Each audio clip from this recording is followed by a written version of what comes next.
آپ کوئی بھی سیکٹر اٹھا کے دیکھیں اس میں بلوچستان کی کوئی خاص نہ نمائندگی ہوتی ہے. فیڈرل گورنمنٹ تو صرف پنجاب اور سندھ میں اور KPK میں ہی بانٹتی رہے گی. کوئٹہ ایک مین شہر ہے بلوچستان کا, وہی سب سے زیادہ برے حالات میں ہے. یہیں پہ چیف منسٹر ہاؤس بھی ہے, یہیں پہ گورنر ہاؤس بھی ہے, یہیں پہ کور کمانڈر ہاؤس بھی ہے. انفارچونیٹلی میرے صوبے کا جو کیپٹل ہے وہ آج بھی کسی 18ویں صدی کوئی 19ویں صدی کے ملک کے شہر کے برابر بھی ابھی تک نہیں پہنچا ہے. بلوچستان کے اپنے ہی جو حکمران ہیں وہ کب اتنے ایکٹیو ہوں گے کہ وہ جا کے وفاق سے اپنا حصہ مانگ سکیں گے؟ اندر سے بڑی تکلیف بھی ہو رہی ہے کہ انفارچونیٹلی میں یہاں کے لوگوں کو اس کا قصوروار ٹھہراتا ہوں جو بار بار ان لوگوں کو الیکٹ کر کے لاتی ہے.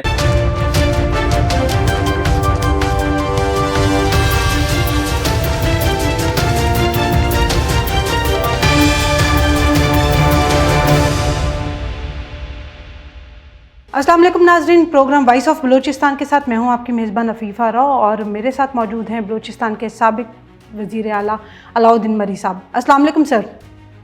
وعلیکم السلام میڈم. جی علاؤالدین مری صاحب, ہم نے اپنے پچھلے ویلاگ میں جو بلوچستان میں سیلاب سے تباہ کاریاں ہوئی تھی اس پر بات کی تھی, لیکن ایک بہت بڑا اسپیکٹ جس کو ہم کور نہیں کر سکے وہ تھا وہاں کے کسانوں کی حالت. تو آپ یہ بتائیے گا کہ وہاں پہ جو سیلاب سے فصلوں کا نقصان ہوا ہے, کسانوں کا نقصان ہوا ہے, تو اس کے بارے میں جو ہے وہ وہاں پہ اس کو وہ کس طرح سے کور کر رہے ہیں, اب ان کا گزر بسر کیسے ہوگا اور حالات کیسے ہوں گے, اور حکومت اس معاملے میں کیا کر رہی ہے؟ بسم اللہ الرحمن الرحیم. Thank you very much madam. آج آپ نے بڑے امپورٹنٹ ایشو کے اوپر ہائی لائٹ کرنے کی کوشش کی ہے. ہم اسی پہ ہی فوکس رہ کے بات کرتے ہیں کہ ہمارا صوبہ ایسے تو آل اوور پاکستانی اپنی اکانومی کے حوالے سے ایگریکلچر بیسڈ اکانومی ہے, اس کی بڑا ریلائے اپنی اکانومی پہ ایگریکلچر پہ ہی فوکس کر کے کرتا ہے. تو بلوچستان کی اگر ہم اسپیسیفکلی بات کریں تو بلوچستان کے لوگوں کا بھی جو روزگار کا ذریعہ مین ذریعہ ہے وہ ذریعہ معاش ان کا ایگریکلچر ہی ہے. اور جیسا کہ سیلاب کی صورتحال نے جہاں پہ روڈ انفراسٹرکچر, جہاں لوگوں کی قیمتی جانوں کا ضیاع, جہاں ان کے لائف سٹاک کا ضیاع, جہاں ان کے گھروں کو منہدم کیا, وہیں ان کی ایگریکلچر لینڈز کو بھی, ان کے باغات کو, ان کو کھڑی فصلات کو بھی بڑی بری طریقے سے متاثر کیا ہے. انفارچونیٹلی ہم جو آج یہ ویلاگ کر رہے ہیں, میں نے کافی کوشش کیا مختلف ڈپارٹمنٹس کے حوالے سے کہ میں ان سے بات کر سکوں, ان سے کچھ ڈیٹا کلیکٹ کر سکوں, کچھ چیزیں ایسٹیمیٹ ہوئی ہوں, شاید گورنمنٹ نے کی ہوں کہ کس سیکٹر میں اگر ہم ایپل کے باغات کی بات کریں یا اور فصلوں کی بات کریں ان کے پاس کیا, جیسے اب کچھ ریجنز میں ہمارے پاس ڈیٹس ہوتے ہیں, کھجور جس کو کہا جاتا ہے, بہت سارے علاقوں میں زیتون کی بھی کاشت ہو رہی ہوتی ہے, بہت سارے فصلات سبزیجات کی صورت میں ہیں, لیکن انفارچونیٹلی مجھے کہیں سے کوئی ڈیٹا اویلیبل نہیں آیا. لیکن میرے اپنے سورسز, چونکہ میں بلوچستان کا ایک رہائشی ہوں اور مستنگ ڈسٹرکٹ سے میرا تعلق ہے, جہاں پہ زیادہ سے زیادہ ایگریکلچر لینڈز ہی ہیں, لوگوں کا ذریعہ معاش اس سے ہی ہے وابستہ ہے, زراعت سے ہی وابستہ ہے. لیکن انفارچونیٹلی مجھے گورنمنٹ کی طرف سے کوئی ڈیٹا موصول نہیں ہوا, لیکن میرے اپنے سورسز اور خود میں دیکھ کے آیا ہوں تو لوگوں کی کافی نقصانات ہوئے ہیں. وہ لوگ جو اب آپ کو یہاں پہ یہ سمجھنے کی ضرورت ہوگی کہ بلوچستان میں جو ایگریکلچر ہے وہ کس طریقے سے ہوتی ہے. وہاں پہ جو کاشتکار ہوتا ہے وہ گورنمنٹ سے لون لینے کے بجائے وہ جس پہ وہ مال بیچنے لگا ہے, سال کے اینڈ میں جب اس کا فصل تیار ہو جاتا ہے وہ اس کو بیچنے جاتا ہے, وہ اسی سے ہی قرض لے کر اس کی ادویات کے سلسلے میں, اس کی بیج کے سلسلے میں, اس کے لیے کھاد کے معاملات میں وہ انہی کے اوپر ہی ریلائی کرتا ہے. اب وہ بڑا مقروض ہو کے رہ گیا ہے. میرے جتنے بھی ایگریکلچر اونڈ لوگوں سے بات ہوئی ہے جو زراعت کے شعبے سے وابستہ ہیں, وہ قرضوں میں ڈوبے ہوئے ہیں. وہ کہہ رہے ہیں کہ ہم تو سال کے شروع میں ہی فصلوں کے لیے لوگوں سے قرضہ لے لیتے ہیں تاکہ اب فصل تیار ہونے کے بعد ان پہ اپنا فصل بیچ سکیں, لیکن اب فصل خراب ہونے کی صورت میں نہ ہمیں گورنمنٹ کہیں پہ کمپنسیٹ کر رہی ہے, اور وہاں سے ہمارے اوپر پریشر ہے, جن لوگوں سے ہم نے پیسے لیے ہوئے ہیں وہ ہمیں تنگ کر رہے ہیں. تو لہٰذا بڑا برا حال ہے ایگریکلچر سیکٹر میں جہاں ہم یہ پروگرام کر رہے ہیں. ہمیں گورنمنٹ کی توجہ دلانی چاہیے کہ آپ جو ہے نا COP27 میں جا کے پارٹیسپیٹ تو کر رہے ہیں, آپ اپنے مخیر حضرات سے بھی ریکویسٹ کر رہے ہیں, دنیا میں مختلف ملکوں کو کہہ رہے ہیں جہاں پہ کہ آپ ہماری مدد کریں. وہاں آپ کو یہ بھی سوچنا چاہیے کہ آپ کے پاس ڈیٹا اویلیبل کیا ہے کہ کتنے سیکٹر میں کتنا نقصان ہوا ہے. اسپیشلی بلوچستان کو ایک جامع سروے کی رپورٹ کی ضرورت ہے جس میں یہ پتہ چل سکے کہ بلوچستان کے ایگریکلچر میں کتنے نقصانات ہوئے ہیں.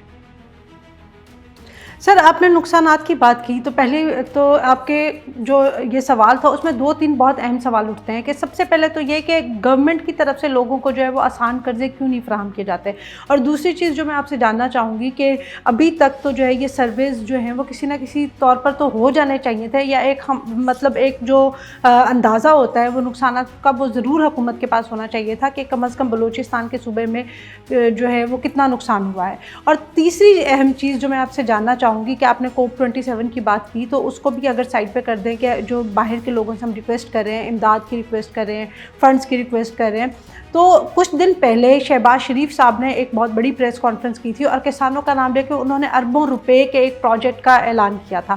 تو آپ کو کیا لگتا ہے کہ اس پروجیکٹ میں کوئی بلوچستان کا حصہ ہوگا، اور کیا اس سے کوئی کسانوں کو ریلیف مل سکے گا، یا وہ صرف اپنی جو ہے وہ ایک گڈ ول کریٹ کرنے کے لیے یہ ایک منصوبہ جو ہے وہ اناؤنس کر دیا گیا اور اس کے بعد جیسے جیسے ٹائم گزرے گا اس کے اوپر مٹی پڑتی جائے گی اور کچھ بھی نہیں ہوگا؟ تو پلیز ان ذرا 2-3 اہم چیزوں پر روشنی ڈالیے گا۔ بڑے امپورٹنٹ کویشچنز ہیں جہاں پہ ہم نیشنل ایگریکلچر پالیسی کی بات کرتے ہیں جو پورے پاکستان کے لیے مرتب کی جاتی ہے۔ میں بڑے بدقسمتی سے آج ان بات کا اظہار کر رہا ہوں کہ اس میں بلوچستان کا کوئی عمل دخل نہیں ہوتا ہے۔ اگر آپ ایگریکلچر قرضوں کی مد پہ دیکھیں، آپ سستا کسان پیکج دیکھیں، آپ بیج کی تقسیم دیکھیں، آپ کوئی بھی سیکٹر اٹھا کے دیکھیں، اس میں بلوچستان کی کوئی خاص نہ نمائندگی ہوتی ہے، نہ فیڈرل گورنمنٹ بلوچستان کو ان ساری چیزوں میں آن بورڈ لیتی ہے، نہ جب وہ پروجیکٹس آتے ہیں ان میں بلوچستان کو کوئی حصہ دیا جاتا ہے۔ اس میں فیڈرل گورنمنٹ کو اتنا زیادہ قصوروار اس لیے نہیں ٹھہراتا ہوں کہ اگر میڈم میں نہیں جاؤں گا مانگنے، میرے صوبے کے لوگ نہیں جائیں گے، یہاں کے ایگریکلچر منسٹر نہیں جائیں گے، یہاں کے چیف منسٹر، یہاں کے گورنر نہیں جائیں گے، یہاں کے سیکٹری ایگریکلچر نہیں جائے گا یہ پروجیکٹس انیشیٹ کرنے کے لیے یا مانگنے کے لیے، تو فیڈرل گورنمنٹ تو صرف پنجاب اور سندھ میں اور کے میں ہی بانٹتی رہے گی۔ جہاں کے لوگ جائیں گے، جو مانگیں گے ان کو ملے گا۔ انفارچونیٹلی بلوچستان میں دیکھیں، جہاں ابھی آپ نے کہا کہ ایک جامع سروے کی ہم نے بات کی کہ ایک سخت ضرورت ہے، مجھ سے کافی این جی اوز نے رپورٹ مانگی کہ آپ ہمیں بتائیں کہ جو پنجگور ریجن ہے وہاں پہ ڈیٹس میں کتنا نقصان ہوا ہے، لوگوں کی کتنی فصلیں تباہ ہوئی ہیں۔ اسی طرح ایپل کے حوالے سے کچھ ڈیٹا اویلیبل چاہ رہے تھے، لیکن میں نے ٹکرے ماری، مجھے کہیں سے کوئی ڈیٹا، اب میں اپنے پرائیویٹ سورسز کے ذریعے یہ ڈیٹا تو نہیں کلیکٹ کر پاتا ہوں، جو تو گورنمنٹس کا کام ہے کہ گورنمنٹ ہمیں بتائے کہ کس سیکٹر میں کتنا نقصان ہوا ہے۔ جو پچھلے دنوں وزیر اعظم صاحب کی میں نے تقریر بھی سنی اور وہ پیکج بھی میرے نظر سے گزرا، بڑی اچھی بات ہے۔ اگر سندھ ترقی کرتا ہے، پنجاب ترقی کرتا ہے، اوبویسلی پاکستان کی ترقی اسی میں کنٹریبیوٹ ہی کرے گی، پاکستان کی کنٹریبیوشن ترقی میں کنٹریبیوشن ان کا ہوگا۔ لیکن انفارچونیٹلی بلوچستان کے لیے اس پیکج میں کچھ بھی نہیں تھا، نہ بلوچستان کے زراعت کے سیکٹر میں کچھ تھا، نہ یہاں کے کسانوں کو کچھ ملے گا۔ ہاں شاید کچھ ایسے اسکیمات ہوں جس میں اب یہ سستا ٹریکٹر یا جو کہہ رہے تھے کہ جی جو ریکنڈیشن ٹریکٹر ہیں اس کے اوپر ڈیوٹی کم کر کے اگر میں کوئی پرائیویٹ سیکٹر سے کوئی بندہ اٹھ کے چلا جائے اور وہاں سے ٹریکٹرز امپورٹ کریں یا بہت ساری ایگریکلچر مشینری امپورٹ کرے، اس میں شاید کوئی بینیفٹ بلوچستان کو ملے تو اچھی بات ہے، ادروائز اس پیکج میں بلوچستان کے لیے کچھ بھی نہیں تھا۔ سیکنڈلی آپ کا کویشچن کیا تھا؟ سوری میں ذرا بھول پا رہا ہوں۔ جی میں نے سروس کے اور یہی کسان پیکج کے حوالے سے آپ سے سوال کیا تھا، لیکن ایک بہت اہم چیز، ہم اوور آل بلوچستان کی تو بات کرتے ہیں، وہ تو اگر ہم پورے پنجاب کی بات کریں، سندھ کی بات کریں، اس میں بھی اسی طرح سے مکس سچویشن ہوتی ہے کہ کچھ شہروں کے اچھے حالات ہیں، کچھ کے جو ہے نا وہ بہت ہی برے حالات ہیں۔ تو لیکن اگر ہم بلوچستان کی بات کریں تو جو سوشل میڈیا پہ میری نظر سے گزرا ہے وہ یہ ہے کہ کوئٹہ جو کہ اب کا ایک مین شہر ہے بلوچستان کا، وہی سب سے زیادہ برے حالات میں ہے، اور اس کی جو تصویریں اور جو اپڈیٹس جو ہے وہ میرے سامنے سے گزری ہیں وہی اس طرح جو ہے وہ دل دہلا دینے والی ہیں۔ تو باقی بلوچستان کا تو کیا حال ہوگا؟ تو ذرا کوئٹہ کے حوالے سے خاص طور پہ آپ ہمارے ساتھ شیئر کیجئے گا کہ وہاں پہ اس وقت کیا حالات ہیں۔ میں اب ان سوالوں کا جواب شومی بلوچستان کی قسمت سے ہی شروع کرتا ہوں کہ یہ میرے بلوچستان کی قسمت ہے۔ اس پاکستان ملک خدا داد نے اس بلوچستان کو وزیر اعظم سے لے کر، گورنر سے لے کر، آرمی چیف سے لے کر، سینٹ چیئرمین سے لے کر ڈپٹی چیئرمین تک تمام عہدے اس میرے ملک نے میرے صوبے کو دیے، لیکن انفارچونیٹلی میرے صوبے کا جو کیپٹل ہے وہ آج بھی کسی 18ویں صدی کوئی 19ویں صدی کے ملک کے شہر کے برابر بھی ابھی تک نہیں پہنچا ہے۔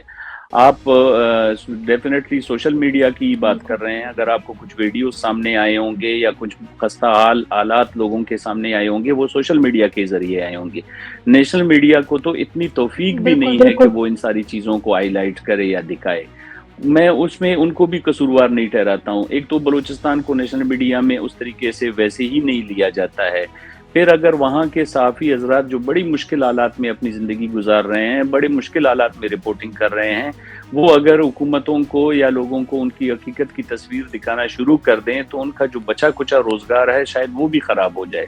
تو اس میں ہمیں کریڈٹ، جہاں پہ سوشل میڈیا کی نیگیٹیوٹیز کی بات ہوتی ہے وہاں ہم سوشل میڈیا کے پازیٹیو اسپیکٹ کو بھی ضرور ہائی لائٹ کریں۔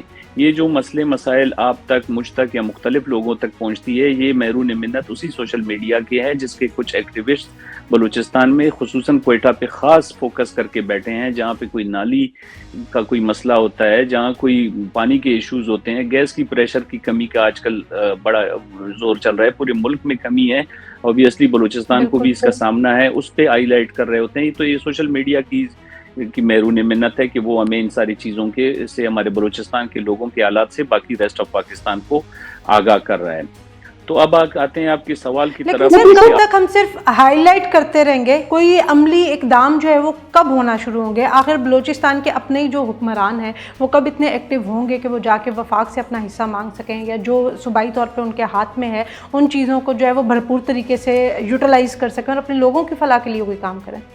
میں نے آپ کو بتایا کہ شومی بلوچستان کی قسمت ہی ایسی طرح کی شوم ہے، اور ان الفاظ کو ادا کرتے ہوئے مجھے اندر سے بڑی تکلیف بھی ہو رہی ہے کہ انفارچونیٹلی میں یہاں کے لوگوں کو اس کا قصوروار ٹھہراتا ہوں جو بار بار ان لوگوں کو الیکٹ کر کے لاتی ہے۔ اگر آپ گزشتہ 30 یا 40 سال سے آپ بلوچستان کی جو سیاسی حالات کو ان کا تجزیہ آپ لیں گے تو تقریباً گھوم پھر کے آپ کو وہی لوگ ہی نظر آئیں گے، اس میں 2 سے 4% بھی آپ کو چینج نظر نہیں آئے گا۔ وہی فیملیز ہیں، وہی لوگ ہیں جن کو بار بار لوگ آزما کے لاتے ہیں اور وہ ان کی تقدیر کے فیصلے غلط طریقے سے ان کے لیے کر کے پیش کرتے ہیں۔ لیکن اب اویئرنیس کی ضرورت ہے۔ اب جہاں ہم بیٹھے ہیں اب انف از انف ہو گیا ہے۔ اب لوگوں کو چاہیے کہ وہ اپنے الیکٹڈ نمائندے سوچ سمجھ کے منتخب کر کے لائیں۔ دیکھیں حکومتیں کہیں کچھ بھی نہیں کرتی ہیں، حکومتیں کہیں کسی کی حالت نہیں بدلتی ہیں جب تک آپ اپنے لیے نمائندے اچھے نہیں سلیکٹ کریں گے۔ جب آپ اپنے لیے اچھے نمائندے سلیکٹ کریں گے، جب وہ آپ کے لیے ایوان اقتدارات میں بیٹھ کے اس ایک پوزیشن میں بیٹھ کے آپ کے لیے سوچنا شروع کریں گے۔ آج مجھے بتائیں کہ کوئٹہ شہر کوئی بہت بڑا شہر نہیں ہے کراچی جتنا، جس کی آبادی کوئی 2.5 کروڑ کی ہو یا 2.25 کروڑ کی ہو، اس کے مسائل اتنے زیادہ ہوں۔ یہ 20 سے 25 لاکھ لوگوں کا شہر ہے اور یہ کوئی 30-40 کلومیٹر کے ریڈیس کا شہر ہے۔ آپ مجھے بتائیں کہ $600 بلین روپیز کا بجٹ اس سال پیش ہوا ہے، 600 ارب روپے کا۔ تو اس 600 ارب روپے میں بلوچستان کے لیے، کوئٹہ کے لیے کتنا رکھا گیا ہے؟ میں یہ کہتے ہوئے بڑے شرم کے ساتھ یہ بات آپ کو بتانا چاہ رہا ہوں کہ میرے کوئٹہ میں ابھی تک کوئی ایک نیا روڈ انیشیٹ گزشتہ 30-25 سالوں سے نہیں ہوا ہے۔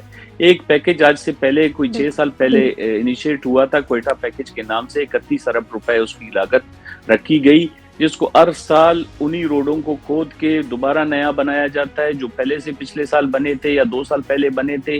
کوالٹی ان کی کمپرومائز ہے، پلاننگ کوئی نہیں ہے، ماسٹر پلان کا کہیں درک کوئی نہیں ہے۔ سیف سٹی کے نام سے پورا شہر خود کے لوگ اس میں ہزاروں لوگوں کی جانیں اس میں آزاد زخمی ہوئے، جان گئی لوگوں کی، آئے دن ایکسیڈنٹس ہوتے ہیں شہر میں، لوگ کھڈوں میں گڑھوں میں گر رہے ہوتے ہیں، پورے شہر کو کھود کے برا حال کر دیا ہے۔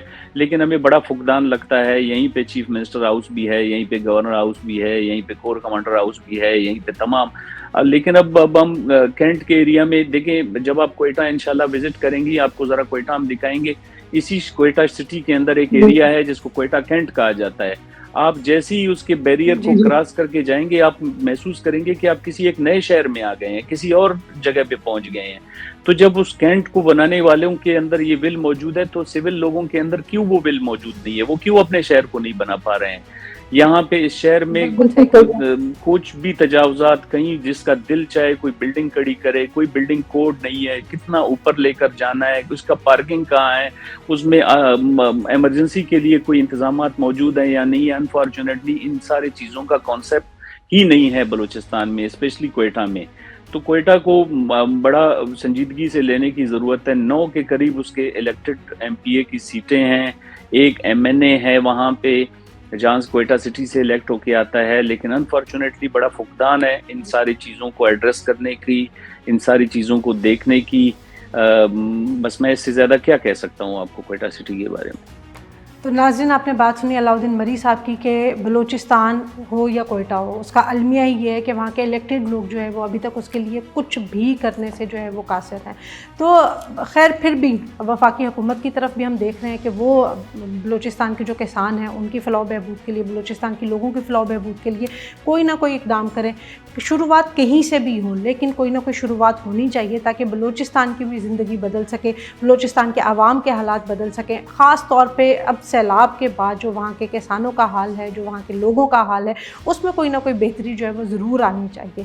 اسی امید کے ساتھ آج کے پروگرام کا اختتام کرتے ہیں. آپ کو ویڈیو پسند آئی ہو تو لائک کیجیے گا, شیئر کیجیے گا, کمنٹ میں اپنی رائے ضرور دیجیے گا, اور بلکہ کمنٹ میں ہمیں بتائیے گا کہ اگر آپ کوئی ایسا مسئلہ ڈسکس کرنا چاہتے ہیں جو بلوچستان سے ریلیٹڈ ہو تو اس کو ہم اپنے پروگرام کا حصہ ضرور بنائیں گے. آج کے ویلاگ کے لیے اتنا ہی. انٹل دا نیکسٹ ٹائم, اللہ حافظ.